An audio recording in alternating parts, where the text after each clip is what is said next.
कराची में माल बरदार गाड़ियां जलाने के खिलाफ ट्रांसपोर्टर्स ने एहतजाज शुरू कर दिया। नेशनल हाईवे पर पोर्ट कासिम के करीब एहतजाज के बायस ट्रैफिक मुअत्तल हो गया और गाड़ियों की तवील कतारें लग गईं। मजीद जानते हैं डॉन न्यूज के नुमाइंदे आसिम खान से। आसिम खान, एहतजाज किया जा रहा है, ताज़ा तरीन सूरत हाल क्या है?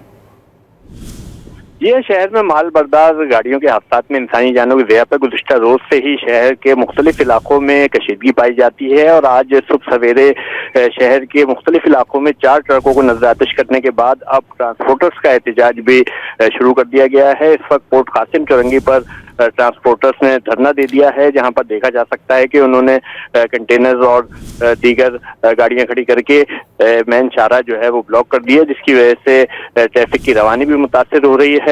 जबकि फुटेज में पुलिस मोबाइल भी खड़ी देखी जा सकती है, लेकिन पुलिस इस वक्त भी बेबस नजर आ रही है और अवामी एहतजाज पर भी पुलिस कोई ऐसा रिएक्शन नहीं कर पाई है। ताहम अब जो है ट्रांसपोर्टर्स का ये कहना है कि हुकूमत फौरी तौर पर ट्रांसपोर्टर्स और ड्राइवर्स को तहफ़्फ़ुज़ फराहम करे।